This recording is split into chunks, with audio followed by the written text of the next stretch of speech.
পৰীক্ষা বাতিল হোৱাৰ খবৰ পোৱাৰ পাছতেই মেধাৱী ছাত্ৰীয়ে কৰিলে আত্মহনন। এটা ডাঙৰ খবৰ জনাইছো টাইম 8ৰ দৰ্শকসকলক। লখিমপুৰত এতিয়া তীব্ৰ চাঞ্চল্য বিৰাজ কৰা পৰিলক্ষিত হৈছে। শেহতীয়াকৈ এতিয়া মেট্ৰিক আৰু হায়াৰ ছেকেণ্ডাৰী পৰীক্ষা সন্দৰ্ভত জল্পনা কল্পনা অব্যাহত আছিল আৰু তাৰ মাজতেই কালিৰ দিনটোত শিক্ষা বিভাগে পৰীক্ষা বাতিল কৰা সিদ্ধান্ত লোৱাৰ পাছতেই এনেধৰণৰ গুৰুত্বপূৰ্ণ চৰম সিদ্ধান্তত উপনীত হ'ল এগৰাকী মেধাৱী ছাত্ৰী। পৰীক্ষাত শীৰ্ষস্থানৰ আশা কৰিছিল ছাত্ৰীগৰাকীয়ে। লখিমপুৰৰ কৰ্চনৰ মাজকুৰিত এই চাঞ্চল্যকৰ ঘটনা সংঘটিত হ'ল আৰু পৰীক্ষা বাতিলৰ খবৰ পোৱাৰ পাছতেই নিৰাশ হৈ পৰিছিল ছাত্ৰীগৰাকী আৰু তাৰ পাছতেই এতিয়া আত্মহননৰ দৰে পথ বাছি ল'লে ছাত্ৰীগৰাকীয়ে। আৰক্ষী উপস্থিত হৈ ঘটনা সন্দৰ্ভত ইতিমধ্যে তদন্ত প্ৰক্ৰিয়া অব্যাহত ৰাখিছে।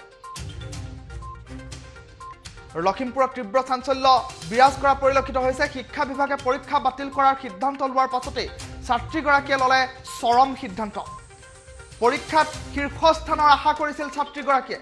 লখিমপুৰৰ কৰ্চনৰ মাজকুৰিত এই ঘটনা সংঘটিত হৈছে আৰু পৰীক্ষা বাতিলৰ খবৰ পোৱাৰ পাছতেই নিৰাশ হৈ পৰিছিল ছাত্ৰীগৰাকী আৰু নিৰাশ হৈ পৰা ছাত্ৰীগৰাকীয়ে উপনীত হ'ল এটা চৰম সিদ্ধান্তত আৰু নিজকে শেষ কৰি দিয়াৰ সিদ্ধান্ত গ্ৰহণ কৰিলে ছাত্ৰীগৰাকীয়ে আৰু তাৰ পাছতেই আত্মহত্যা কৰিলে ছাত্ৰীগৰাকীয়ে।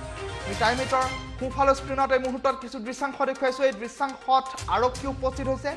আৰক্ষী উপস্থিত হৈ তদন্ত প্ৰক্ৰিয়া অব্যাহত ৰাখিছে। আচলতে শিক্ষা বিভাগৰ এনেধৰণৰ কঠোৰ সিদ্ধান্তৰ পাছতেই এতিয়া এনেধৰণৰ সিদ্ধান্ত গ্ৰহণ কৰিলে ছাত্ৰীগৰাকীয়ে। লখিমপুৰত এই ঘটনা সংঘটিত হ'ল। পৰীক্ষা বাতিলৰ খবৰ পোৱাৰ পাছতে নিৰাশ হৈ পৰিলে এগৰাকী ছাত্ৰী আৰু তাৰ পাছতেই ছাত্ৰীগৰাকীয়ে কৰিলে আত্মহনন। আৰু পৰীক্ষা বাতিলৰ খবৰ পোৱাৰ পাছতে ছাত্ৰীগৰাকীৰ আত্মহনন। মা, তোমাক মই ভাল ৰিজাল্ট কৰি দেখুৱাব নোৱাৰিলোঁ বুলি মাতৃগৰাকীক জনাইছিল ছাত্ৰীগৰাকীয়ে আৰু তাৰ পাছতে এই চৰম সিদ্ধান্ত গ্ৰহণ কৰিছে এগৰাকী ছাত্ৰীয়ে। এটা গুৰুত্বপূৰ্ণ খবৰ জনাইছোঁ টাইম 8ৰ দৰ্শকসকলক। এনেধৰণৰ ঘটনা পূৰ্বতে কাহানিও সংঘটিত হোৱা নাই। এই ঘটনা সংঘটিত হোৱাৰ পাছতে সম্প্ৰতি চাঞ্চল্য বিৰাজ কৰিছে। এটা মন্তব্য আছে টাইম 8ৰ দৰ্শকসকলক মন্তব্য শুনাই লৈছোঁ। তাৰ পাছতেই আমি পৰৱৰ্তী সময়ত ফোন যোগে সংযুক্ত হ'ম উত্তৰ অসমৰ ব্যুৰ' চিফ হাছিনুৰ আলমৰ সৈতে।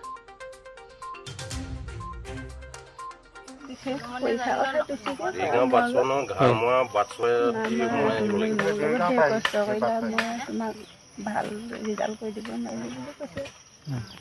তেনেকৈ কয় ৰাতিপুৱাই কৈছে তাই। ৰাতিপুৱা আত্মহত্যাৰ ঘটনাটো কেতিয়া হৈছিলে? আবেলি 6 বজাত যোৱাকালি।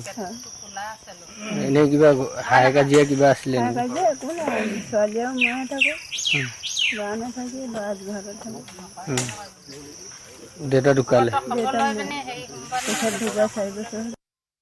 এই মন্তব্য শুনালোঁ টাইম 8ৰ দৰ্শকসকলক। এগৰাকী ছাত্ৰীৰ আত্মহননক লৈ এতিয়া সম্প্ৰতি চৰ্চা আৰম্ভ হৈছে। শিক্ষা বিভাগে পৰীক্ষা বাতিল কৰাৰ সিদ্ধান্ত লোৱাৰ পাছতে ছাত্ৰীগৰাকীয়ে এই চৰম সিদ্ধান্ত লোৱা পৰিলক্ষিত হ'ল আৰু এগৰাকী মেধাৱী ছাত্ৰীক এইদৰে হেৰুৱাই এতিয়া শোকত ভাগি পৰিছে সমগ্ৰ লখিমপুৰ। লখিমপুৰৰ কৰ্চনৰ মাজকুৰিত এই চাঞ্চল্যকৰ ঘটনা সংঘটিত হৈছে। এই সন্দৰ্ভত আমি অধিক কথা পাতিবৰ বাবে ফোন যোগে সংযুক্ত হৈছোঁ উত্তৰ অসমৰ ব্যুৰ' চিফ হাছিনুৰ আলমৰ সৈতে। হাছিনুৰ, মই আপোনাৰ কাষলৈ গৈছোঁ। এই সমগ্ৰ ঘটনা সন্দৰ্ভত শেহতীয়া বিস্তৃত তথ্য কি আছে আপোনাৰ হাতত? হাছিনুৰ।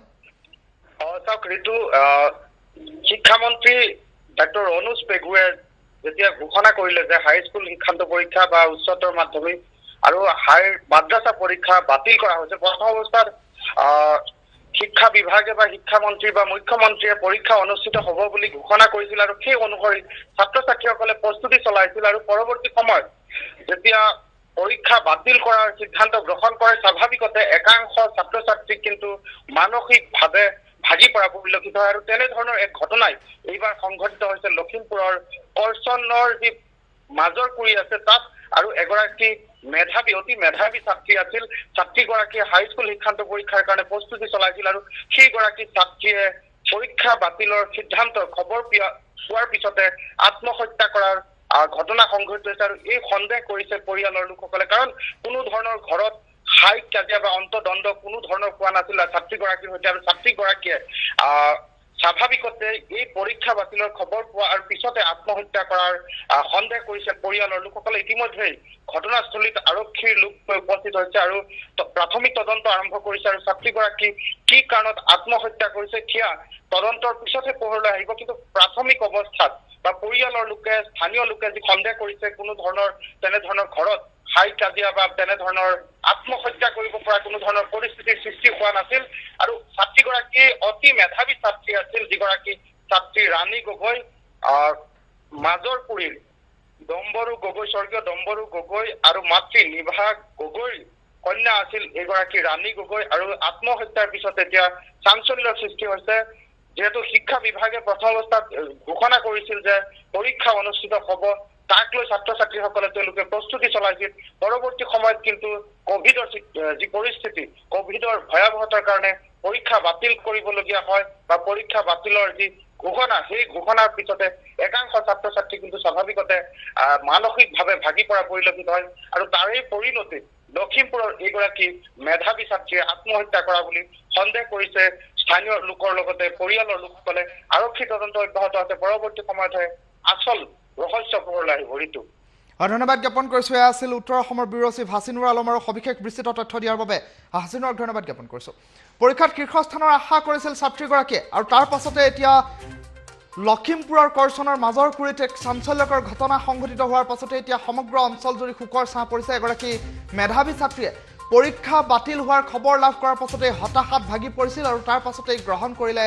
চৰমপন্থা আৰু পৰীক্ষা বাতিল হোৱাৰ বাবে জীৱন শেষ কৰি দিয়াৰ সিদ্ধান্ত গ্ৰহণ কৰিলে এগৰাকী মেধাৱী ছাত্ৰী আৰু তাৰ পাছতে এতিয়া ঘৰখনত শোকাকুল পৰিৱেশে বিৰাজ কৰিছে সমগ্ৰ অঞ্চলজুৰি শোকৰ ছাঁ পৰিছে আৰক্ষীক খবৰ দিয়া হৈছে আৰক্ষী ইতিমধ্যে উপস্থিত হৈ তদন্ত প্ৰক্ৰিয়া আৰম্ভ কৰিছে আৰক্ষীৰ প্ৰাথমিক তদন্তত সকলো ধৰণৰ তথ্য ফাদিল হৈ পৰিব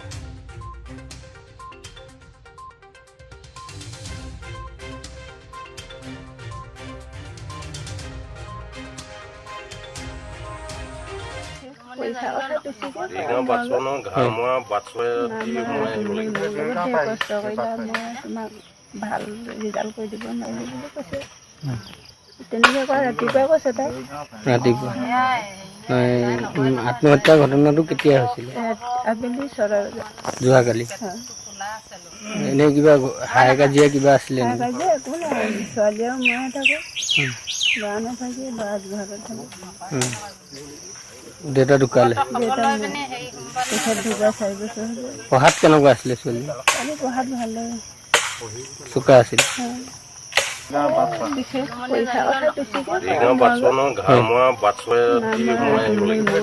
কষ্ট কৰিলা মই তোমাক ভাল ৰিজাল্ট কৰি দিব নোৱাৰিলো বুলি কৈছে তেনেকৈ কয় ৰাতিপুৱাই কৈছে তাই ৰাতিপুৱা আত্মহত্যাৰ ঘটনাটো কেতিয়া হৈছিলে আবেলি 6 বজাত যোৱাকালি এনেই কিবা হাই কাজিয়া কিবা আছিলে নেকি কাজিয়া একো নাই ছোৱালী আৰু ময়ে থাকোঁ ল'ৰা নাথাকে ল'ৰা ঘৰত থাকে দেউতা ঢুকালে তেখেত ঢুকা 4 বছৰ হ'ব পঢ়াত কেনেকুৱা আছিলে ছোৱালী আমি পঢ়াত ভালে চোকা আছিল